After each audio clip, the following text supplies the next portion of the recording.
Avant de commencer tout ça, j'aimerais bien que vous vous présentez. Oh mon Dieu, je ne sais même plus si ça vaut la peine. Bien sûr, ça vaut la peine. Bon, Wiras Gassamaguera, je suis... je vais quand même pas commencer par je suis né à tel jour, telle heure. Non, en bref. Bon, je vais plutôt dire mon background le plus proche.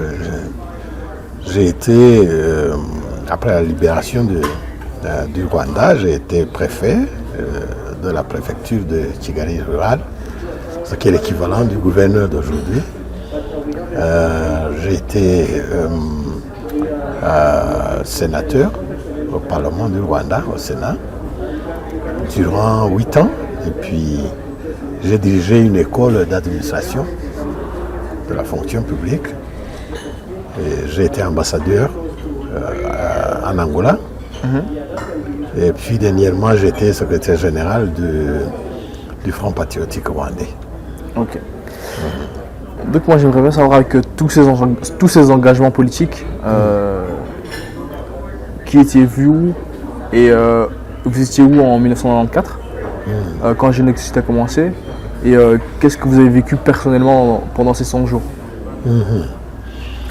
Bon, écoutez, d'abord il faut préciser qu'avant 1994, je n'avais jamais travaillé je n'avais jamais eu de poste public. Donc j'étais dans le privé, je travaillais pour une ambassade étrangère à Kigali. Et 1994 a évidemment des antécédents parce que si nous parlons par exemple du parcours de la libération du Rwanda, avant 1994, en 1990, j'ai été en prison. J'étais en prison parce qu'on m'accusait d'être complice des gens qui attaquaient le Rwanda. C'est-à-dire, en ce moment-là, c'était l'armée patriotique rwandaise qui commençait sa guerre de libération. Et il est vrai que je connaissais un peu ce qui se passait. J'étais partie prenante, mais je ne veux pas dire qu'en 90, je pouvais l'affirmer ouvertement. Donc on travaillait dans la clandestinité. Donc en 90, je suis en prison jusqu'en 91. Et puis, une fois que je suis sorti de prison, j'ai continué mon travail en dehors du public, bien sûr. J'étais toujours dans le privé. Jusqu'au jour, au déclenchement du génocide, j'étais témoin de la chute de l'avion, parce que j'étais évidemment à une grande distance, mais je voyais de mes yeux, j'ai vu l'avion abattu qui tombait, etc. Tout le monde l'a vu du reste à Kigali. Et puis, là a commencé le calvaire, bien sûr, parce que après la chute de l'avion, presque immédiatement, il y a eu des barrières partout. Alors, quitter le coin que j'habitais en périphérie de Kigali, j'ai dû me réfugier à l'hôtel de 1000 collines. Et ça m'a pris évidemment une dizaine de jours pour faire 4 kilomètres. Et puis de là, j'ai pu négocier parce que j'avais mis de côté un peu d'argent que j'ai pu récupérer. Et avec cet argent, j'ai réussi à extraire mes enfants que j'avais laissés à la maison. J'avais 8 enfants à l'époque. À travers des négociations assez délicates, j'ai pu quand même extraire mes enfants à l'hôtel de 1000 collines.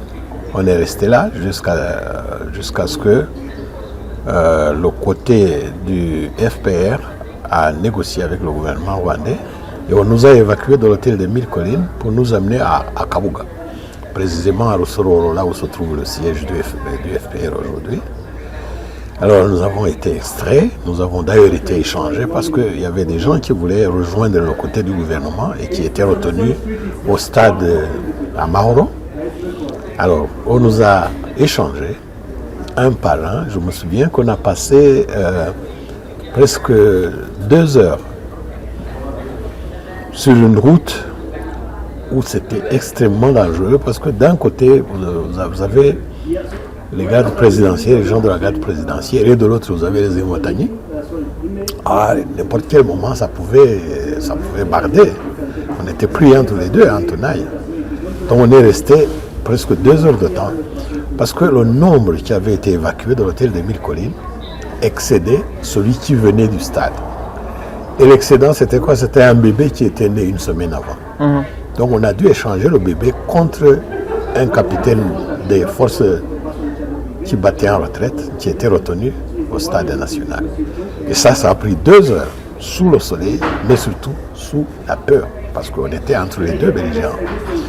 Donc, c'est un épisode comme tant d'autres. Il y a eu beaucoup d'épisodes, je n'ai pas voulu m'étendre beaucoup là-dessus. Mais alors, une fois qu'on a été échangé, on est allé à Kabuga. Juste un mois après, la ville de Kigali était prise et on devait rentrer. Et là, c'était encore une gageure, parce que c'est là où se jouait la partie la plus difficile pour refaire vivre un pays qui était complètement déchiré. À ce moment-là, qu'est-ce qui a fait que vous avez voulu passer après le 94 dans la fonction publique? Oh, là, je n'avais vraiment pas le choix. Parce qu'il n'y avait personne dans le pays. Il fallait que toute personne qui pouvait aider en quelque chose puisse agir. Nous étions là, et une fois on vous demande, tiens, j'ai commencé par être chef de quartier, par exemple.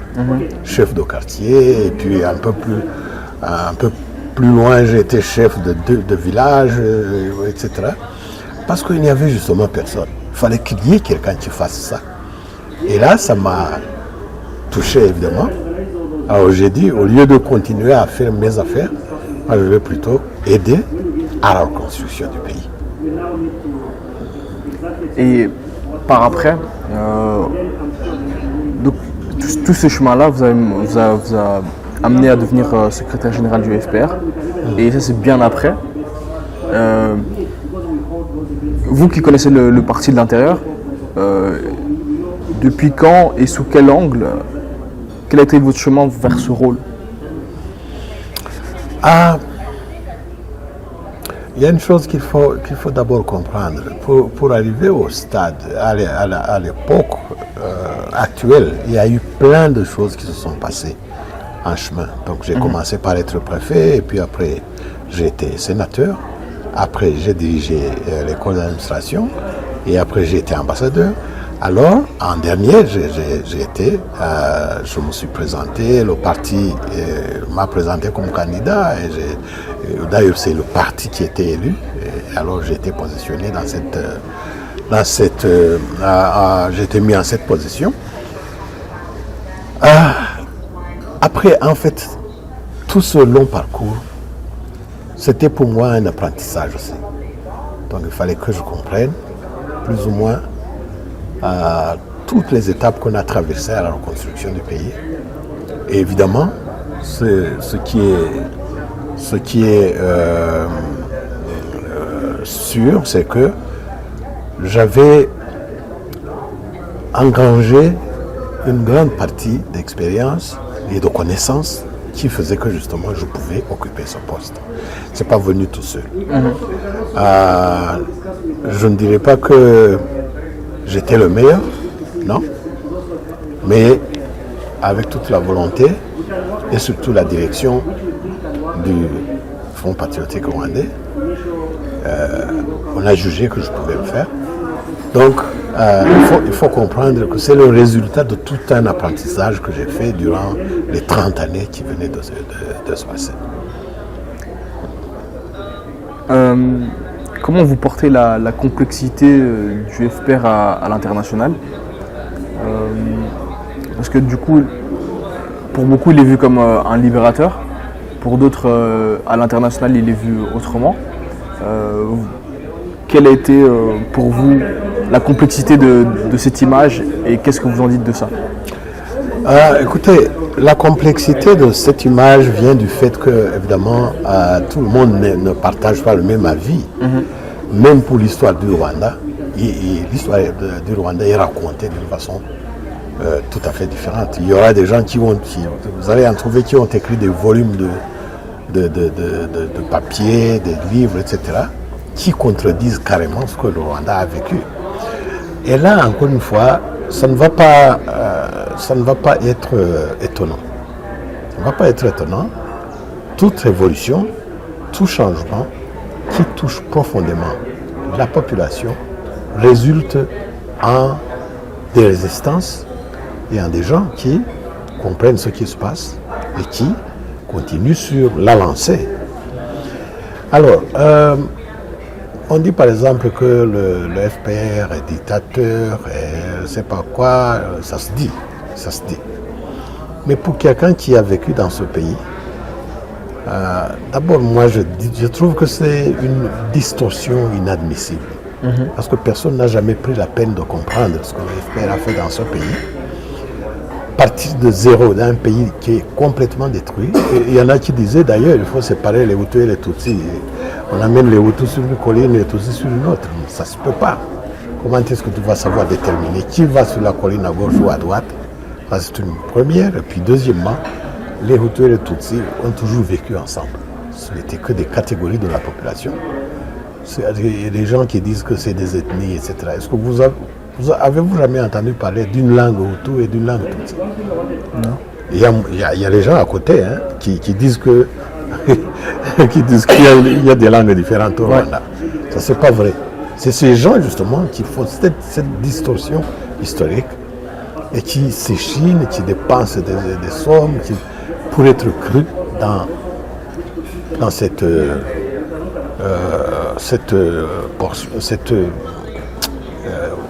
projection du Rwanda. Mais c'est pas ça. Le FPR est là.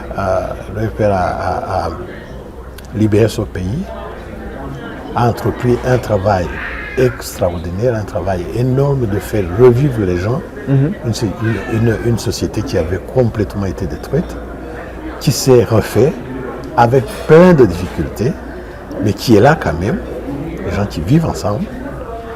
Ce vivre ensemble que le FPR a pu mettre en place fait que le Rwanda fait parler de lui maintenant avec le progrès auquel nous ne prétendons pas que c'est le summum c'est pas là où nous voulons arriver, c'est pas là où le pays devrait arriver. Nous travaillons, tout le monde travaille encore pour pouvoir arriver à un niveau acceptable de survivre ensemble, de bien-être social, etc. Donc, d'abord, sur tout ce qui se dit là à l'extérieur, ce n'est que normal, je trouve que ce n'est que normal, mais on laisse tomber et on continue notre chemin. Justement, je vais revenir sur un point que vous avez dit. Vous avez dit qu'il y a des gens qui prennent ça pour une dictature ou autre chose.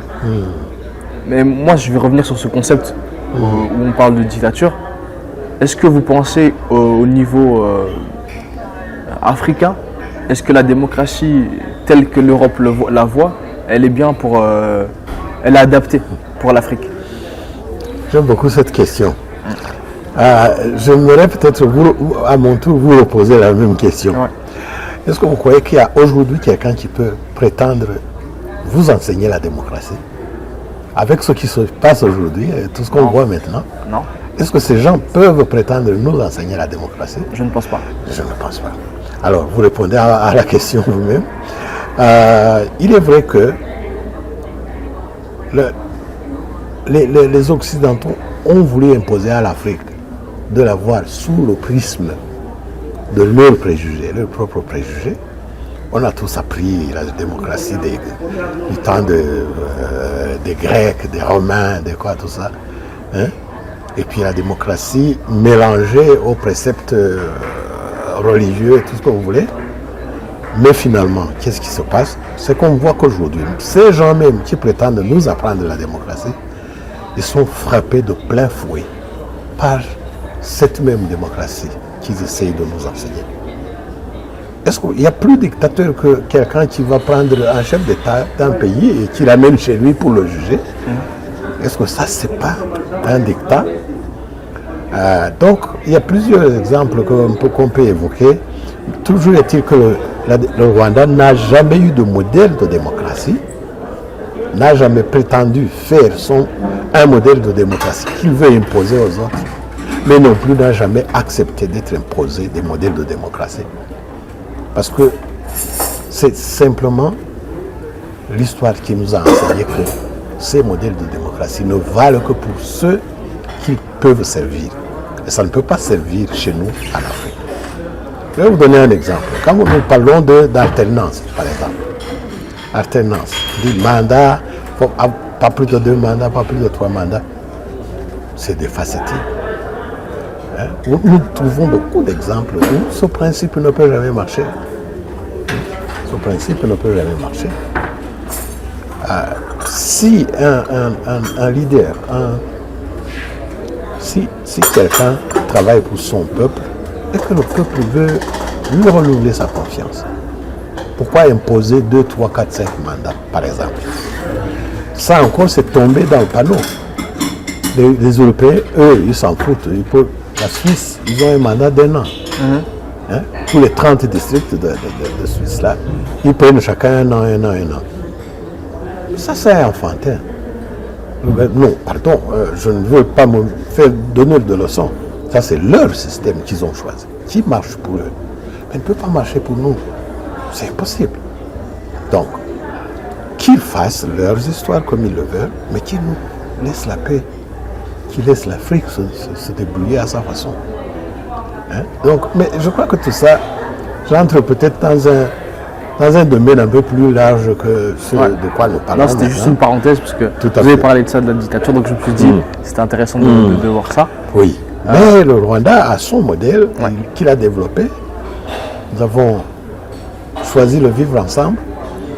Nous avons notre façon de trancher nos différends, de gérer nos différends. Nous avons une ligne de conduite pour notre politique extérieure qui est plaise aux uns et qui ne plaise pas aux autres. On n'arrivera jamais à avoir quelque chose qui peut plaire à tout le monde. Exact. Donc, on se le prend pour dit. Mais justement, si on revient sur le Rwanda, c'est quoi la transformation du Rwanda qui vous a le plus touché personnellement? Je commence toujours par se vivre ensemble, mettre ensemble une société dont le tissu social a été complètement décimé, a été complètement déchiré. Remettre les gens à vivre ensemble dans cette situation. Vous savez qu'aujourd'hui, les gens qui ont commis le génocide et qui ont eu une sentence de 29 ans, de 30 ans, viennent de sortir. Et ils vont venir revivre avec un exemple précis, celui qui a tué mon père. Je l'ai rencontré l'autre jour au village. Il est sorti. On lui avait collé 29 ans. Et maintenant, il est sorti, il est sur mon village. Bah, évidemment, il n'y a plus rien au village. S'il a encore envie de tuer, il n'aura qu'à tuer les rats et les choses, c'est tout ce qui reste sur mon village. Mais il va vivre encore avec mes non, pas d'oncle, je n'en ai plus. Mais il y a des petits-fils qui ont échappé au carnage et qui sont toujours là. Il va revivre avec eux. Premièrement, moi je trouve que ça, il y a très peu de pays qui l'auraient réussi. Mais le Rwanda a réussi grâce au courage justement et à la détermination de leadership que nous avons. La deuxième chose qui m'a fort touché, c'est la transformation, passer du régime où les gens obéissaient aveuglément à aujourd'hui où les gens prennent les décisions eux-mêmes. Ce n'est pas ce que nous avons appris des pays occidentaux. Nous avons fait cette transformation par nous-mêmes. Même si le modèle ressemble à quelques modèles d'ici ou d'ailleurs. Mais ce modèle que nous avons forgé et transformé nous-mêmes autour de l'unité, nous Munyarwanda, ce modèle-là, c'est aussi quelque chose qu'il faut louer. Moi je trouve il y a plein de choses que je devrais dire. Par exemple, les différents mécanismes qui ont été mis en place pour la redevabilité, la accountabilité. Avant, moi je pouvais venir, je te fais une gifle, je m'en vais, moi je n'ai rien. Mais aujourd'hui, on ne touche même pas un petit garçon. Ça, c'est inédit chez nous. Ben, chez les autres, ça marche peut-être, je ne sais pas jusqu'à quel point. Mais là, chez nous, c'est quelque chose de tout à fait nouveau. Les gens qui sont démunis sur le village, tous ces gens qui ont perdu tous leurs biens, qui ont été repris en main, qui ont été facilités pour pouvoir revivre ensemble. C'est pas un miracle, j'appelle pas ça un miracle. C'est des choses qui ont été faites par des humains, par un leadership qui est clairvoyant et qui voit où nous allons. Mais ce n'est par exemple pas ce que certains pays nous disaient à la fin du génocide, qui disaient qu'il faut prendre les Tutsis, les amener au Burundi, et les Hutus du Burundi les amener ici, qui n'auraient jamais accepté ça d'abord. Donc ce n'est pas n'importe quelle formule qui pouvait marcher pour nous. Alors nous sommes fiers de ce que notre formule, la formule de notre leadership a marché jusque-là et nous sommes sûrs qu'il va continuer à marcher. Justement, avec tout ce que vous avez dit, il y a plusieurs générations qui sont passées par là. Il y a une génération qui a fui, il y a une génération qui a combattu, et maintenant il y a une génération qui hérite de tout ça. Qu'est-ce que vous attendez concrètement de cette troisième génération? Cette troisième génération, je crois que la première chose d'abord qu'il faudrait, c'est de prendre en main cette génération dès le jeune âge, de leur faire comprendre tout ce passé que certains préfèrent occulter ou qu'ils veulent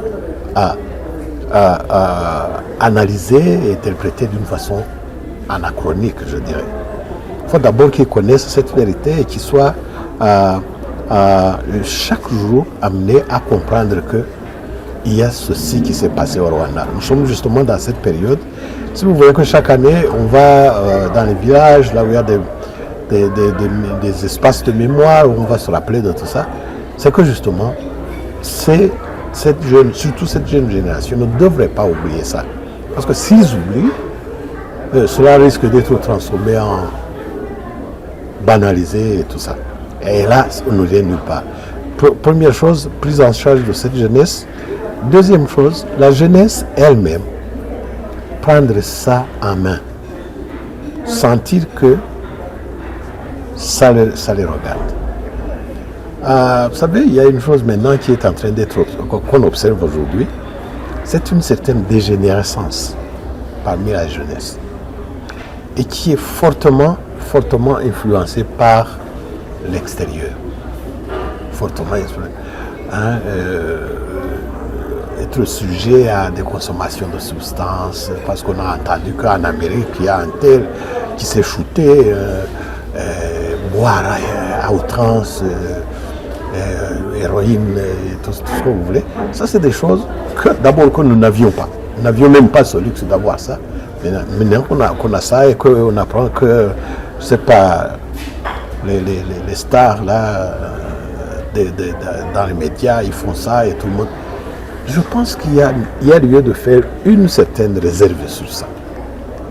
On ne peut rien mettre devant les yeux des jeunes qui veulent aller comme les autres jeunes en Belgique, vous le faites, c'est pas. Mais faites le bien que vous. Il faudrait qu'ils imitent le bien que vous faites, mais qu'ils n'entrent pas dans le jeu du mal qu'ils voient déjà à distance, que c'est le mal, qu'ils apprennent de vous. C'est vraiment. Ce serait très déplorable. Et à ce point, justement, il y a les familles qui doivent s'engager, il y a la communauté qui doit s'engager, il y a la société rwandaise en entier qui doit s'engager derrière ça.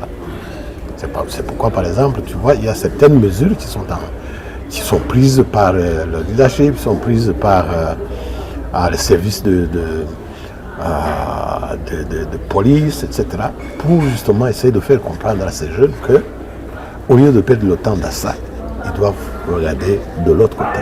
Ils doivent penser à ce que sera demain. C'est pas facile. Mais nous avons réussi plus difficile que ça. Donc, cette jeunesse doit être encadrée à temps. Nous avons les Zingando, nous avons, etc. Mais il faudrait que l'esprit qui sort des Zingando puisse continuer même à l'extérieur. Justement, parmi cette troisième génération, il y a une génération qui fait partie de la diaspora, qui des fois ne parle pas Kinyarwanda, qui n'a pas, ça se peut, qui n'a pas mis les pieds au Rwanda, et qui est aussi peut-être des parents qui ne l'encouragent pas à découvrir cette culture. Qu'est-ce qu'on peut dire à ces jeunes-là qui se cherchent, qui essayent mais qui n'ont pas toutes ces armes? J'aimerais être précis sur ce point. Il est vrai qu'il y a des jeunes qui sont perdus, qui vraiment ne se retrouvent pas. Et que même leurs parents ne n'aident pas. Mais le seul remède que je peux préconiser pour ces jeunes, c'est qu'il y a des jeunes qui ont réussi et qui étaient dans cette même situation, dans cet état. Nous avions dernièrement ici un groupe de 28 jeunes qui venaient d'Afrique du Sud. Ils n'ont jamais vu, ils ne sont jamais venus au Rwanda. Leurs parents ne les encouragent jamais, plutôt ils découragent. Il y en a même qui ont dû s'enfuir de leur famille pour pouvoir venir ici. Et leurs familles ont réclamé, ils ont dit oh, c'est le brainwashing, ils ont été fait l'ingando, etc., etc. Et les enfants, eux, sont venus, ont été pris en charge, ont reçu une éducation. Après, ils sont rentrés chez eux. De retour là-bas, évidemment, leurs parents n'étaient pas contents, tout ce que vous voulez. Mais il y en a qui en ont profité justement pour influencer leurs parents à revenir dans le droit chemin. Ça, c'est des cas précis. Je peux même te donner des noms qui ont changé complètement. Mais par contre, il y a des enfants qui n'ont même pas la chance de pouvoir avoir accès à cet enseignement, à cette version des choses à laquelle ils n'ont jamais été confrontés. C'est pourquoi vous nous voyez souvent, j'étais en train de te demander si tu as été à Cologne, à Copenhague, à Paris, à je ne sais pas quoi. Nous y allons souvent. Nous offrons à ces jeunes ces possibilités de pouvoir d'abord poser des questions. Je ne veux pas seulement parler de ceux qui vivent dans la diaspora, même nos propres enfants. Donc, mes enfants, dernièrement, j'en ai 2 qui sont nés après le génocide. Ils m'ont posé la question. Ils m'ont dit, mais nous entendons toutes ces histoires, nous lisons, nous voyons des vidéos sur YouTube, des choses comme ça. Et pour nous, c'est un mélange on ne peut pas s'en sortir. Alors je leur ai dit, allez chercher vos amis. Ils ont pu mettre ensemble une centaine. Et je les ai invités au siège du FPR. J'ai demandé à des cadres seniors du FPR. Ils ont parlé avec eux. Imagine, au début, on avait pensé pouvoir faire ça en 2 heures. On a fait ça en 6 heures. Parce qu'ils avaient tellement soif de connaître la vérité, de savoir ce qui se passait. Et justement, surtout de voir plus loin qu'aujourd'hui. On a ce qui s'est passé dans le temps. On est là où nous sommes aujourd'hui. On voit des tours, des gratte-ciel monter, etc. Mais tout ça monte sur un socle qui a été préparé, sur une fondation qui a été préparée. Et donc, il faut comprendre même comment on est arrivé à cet environnement qui permet tout ça, tout ce qui est arrivé. Donc, le message, surtout pour les jeunes de la diaspora, s'il vous plaît, c'est toute occasion que vous avez de pouvoir d'abord vous informer les gens, et puis l'information commence par ce qui s'est passé. Et puis alors comprendre ensemble où est-ce que nous allons. Et l'appel que nous lançons toujours, là partout où nous allons, moi je le fais souvent. Je l'ai fait au Canada, aux États-Unis, en Angleterre, dans les pays scandinaves, en Europe, je suis toujours partout. Mais j'ai d'ailleurs un principe, c'est celui de ne jamais apparaître comme un professeur. C'est d'engager et d'encourager le dialogue. On s'assoit comme nous sommes ici, on peut dialoguer toute la journée. Parce que le premier problème que la jeunesse, surtout de la diaspora, a, c'est qu'ils n'ont pas d'écoute, il n'y a personne qui les écoute. Mais eux non plus, ils n'ont pas la patience d'écouter. Parce qu'ils ont tellement beaucoup d'informations, ce qu'on appelle d'ailleurs en sciences de l'information, c'est le bruit. On a plein de bruit, on a plein de choses qu'on écoute. On ne sait pas choisir. Alors, si on s'écoute mutuellement, il y aura aussi lieu de créer cette confiance. Et puis d'encourager cette réceptivité cette fois-ci. Et là, j'ai vraiment plein de cas, plein d'histoires à raconter, si je pourrais dire. On a eu beaucoup de séances, même sur vidéoconférence. J'aimerais par exemple répondre à un gars qui m'a demandé dernièrement à Paris, il m'a dit, écoutez, on sait très bien que vous n'avez pas le temps, mais le temps est là, on est là. Hein? Mais si au moins vous pouviez faire ça sur vidéoconférence, faites ça sur vidéoconférence. Mais on est prêt, on a tout le matériel qu'il faut. Là, tout à l'heure, avant de venir ici, j'étais en vidéoconférence avec des gens sur un autre sujet. Mais si on peut faire ça avec des adultes, sur des sujets différents, pourquoi pas surtout le sujet de faire comprendre à la jeunesse que le lendemain de ce pays les regarde. C'est pour eux. Moi, c'est fini. Hein. Donne-moi 10 ans. Je serai heureux. Et après, c'est vous qui allez rester. Justement, vous avez passé votre message à la jeunesse. Je voulais terminer sur ça. Mais du coup, on va changer de la fin de cette interview.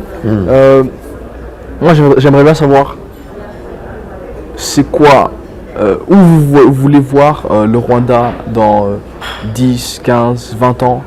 Quel est l'avenir pour le Rwanda? Quelle est l'évolution dans l'Afrique, dans le monde dans lequel on vit, et comment politiquement on va évoluer, et peut-être aussi économiquement? Il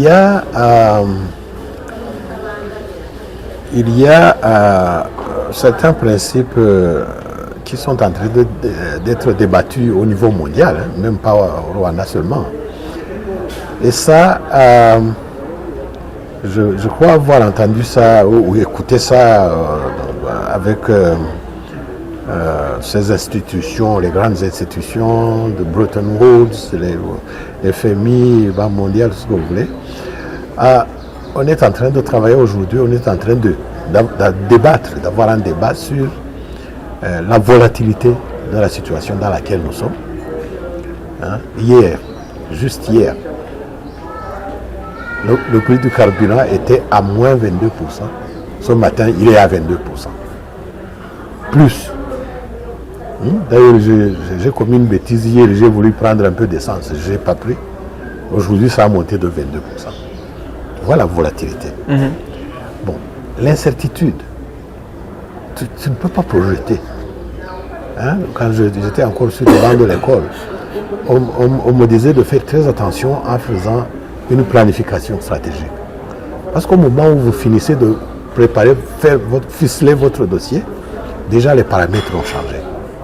Donc, ce sera incertain. Il y a ce que vous avez dit, la complexité. La complexité, tout est complexe.